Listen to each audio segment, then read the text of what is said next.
Assalamualaikum warahmatullahi wabarakatuh.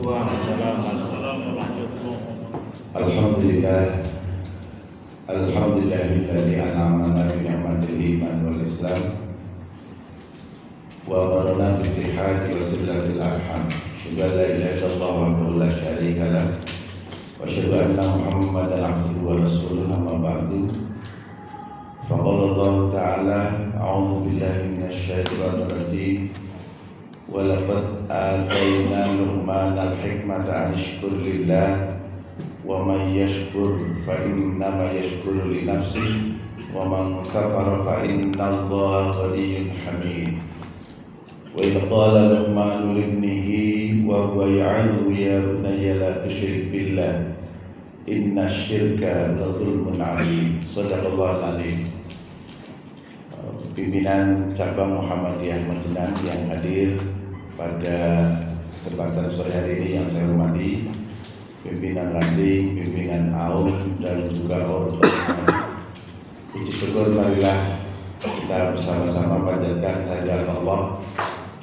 Sore hari ini alhamdulillah atas izinnya kita dapat melaksanakan rapat yang sangat mulia, rapat menjelang Ramadan, rapat persiapan untuk pengukuhan pimpinan ranting dan juga lain sebagainya. Mudah-mudahan rapat pada siang hari ini senantiasa mendapatkan ridho dan dinilai ibadah di sisi Allah Subhanahu wa taala. Amin ya rabbal alamin. Ayat yang tadi saya baca adalah ayat yang termaktub di dalam surat Luqman, yang intinya bahwa Luqman merupakan salah seorang ahli hikmah. Walau sebagian yang mengatakan Luqman adalah salah satu di antara nabi-nabi Allah yang jumlahnya ratusan ribu, maka di sana banyak sekali Luqman memberikan kata hikmah yang diberikan kepada anaknya, terutama kita sebagai orang tua. Hikmah yang diambil daripada Luqman Al-Hakim itu adalah pertama, ketika beliau memberikan nasihat kepada anaknya, nasihat yang paling utama adalah tentang al-aqidah as-sahihah, akidah yang sahih, yaitu la tusyrik billah. Maka ada sebuah kitab yang berjudul Ajarilah anakmu, alimu auladakum bit tauhid qabla qiraatil Quran. Ajari anakmu tentang tauhid sebelum anakmu itu diajari tentang banyaknya tentang tilawatil Quran dengan macam-macamnya. Ketauhidan kepada Allah merupakan sesuatu yang hak, dalilul qat'i, yang tidak bisa diganggu gugat, karena ketika Allah sudah mengatakan inna syirka la dzulmun 'adzim, syirik itu dosa yang sangat besar, maka syirik itu memang menghalangi seseorang masuk surga.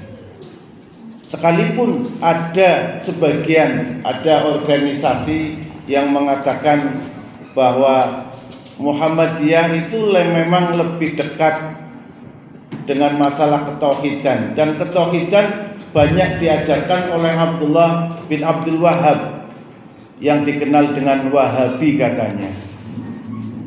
Tapi sekalipun Abdullah bin Wahhab itu ada sebagian orang yang tidak senang karena banyak mensyirikan, banyak yang mengatakan sesuatu itu tidak diperbolehkan. Insya Allah beliau itu menggunakan dalil yang kuat, baik Al-Quran dan Sunnah. Kebetulan kami alumni Pondok Kebarongan itu yang dipelajari itu Ustadz Ali sama Fathul Majid, dari kelas 1 aliyah sampai dengan kelas 2, sampai dengan kelas 3 aliyah, sampai hafal kitab Fathul Majid, tetapi alumninya ketika tamat itu mayoritas berada di Muhammadiyah semuanya. Kalaupun ada ya hanya 1-2 saja. Seperti halnya di Majenang hanya beberapa orang yang masuk ataupun di luar persyarikatan Muhammadiyah. Inna syirka la zulmun adim.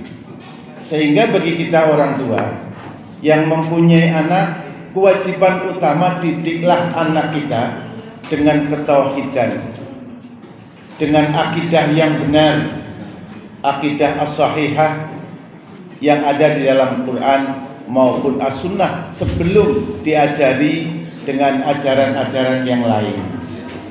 Hanya saja kita kadang-kadang masih mengikuti tradisi-tradisi lama yang kita menyampaikan juga kepada anak-anak kita. Contoh umpamanya ketika kita lewat itu di Ciguling ya, Pak Mukhotib biasa lewat sana.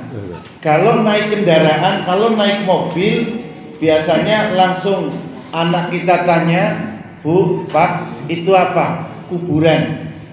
Ketika ditunjuk dengan tangan, langsung, aja ditunjuk, dilamut, kon dilamut.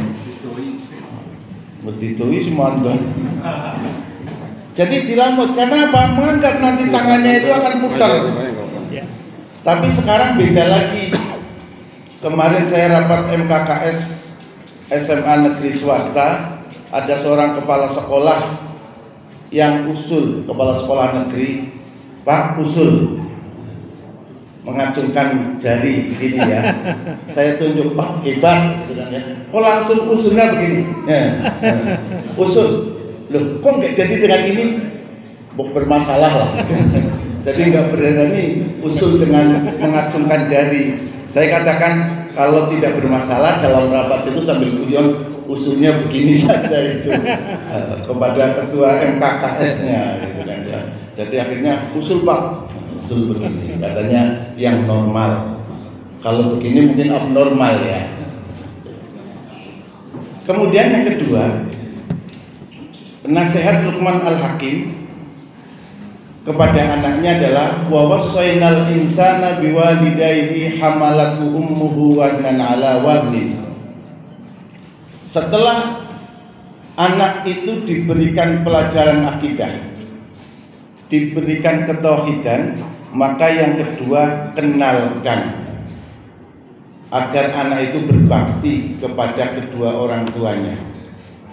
Ini merupakan prinsip dasar yang perlu kita sampaikan kepada anak-anak kita dalam mendidik mereka. Insya Allah yang demikian itu akan mudah-mudahan ketika kita sudah kenalkan Allah pertama, kenalkan Rasulullah, maka kenalkan orang tuanya dan kewajiban berbakti kepada kedua orang tuanya. Di situ tidak ada kata-kata istilahnya orang tua harus seorang muslim, tidak. Tetapi wa wassaynal insana biwalidayhi, kami wasiatkan kepada manusia agar berbuat baik kepada kedua orang tuanya. Yang namanya orang tua adalah orang tua yang melahirkan kita, yang mendidik kita. Bagi orang tua yang tidak atau belum diberikan amanat, tetapi mungkin dia mengangkat anak, maka itu pun jadi orang tua. Sehingga Nabi mengatakan idza mata ibnu Adam inqata amaluhu. Jika mati anak Adam maka terputus amal perbuatannya, illa min salasin, kecuali 3 macam. Salah satunya adalah waladin sholih, anak yang soleh. Nabi tidak menggunakan kata-kata ibnun sholih, anak kandung yang soleh, bukan, tapi menggunakan kata-kata walad. Artinya bahwa ketika kita memberikan pendidikan kepada anak kandung kita, ataupun bukan anak kandung kita yang kita asuh, maka anak itu dapat menjadi investasi kita nanti di akhirat. Dan itu menjadi amal jariah untuk orang tua yang memang mengasuhnya. Bagi bapak ibu yang belum dikaruniai anak, maka tidak usah khawatir, tidak usah gusar, karena Nabi mengatakan waladun sholih, anak yang soleh, sekalipun bukan anak kandung, insya Allah itu akan menjadi amal jariah untuk kita semuanya. Amin amin ya rabbal alamin. Saya kira itu saja yang dapat saya sampaikan. Billahi fisabilil haq fastabiqul khairat. Assalamualaikum warahmatullahi wabarakatuh. Assalamualaikum warahmatullahi wabarakatuh.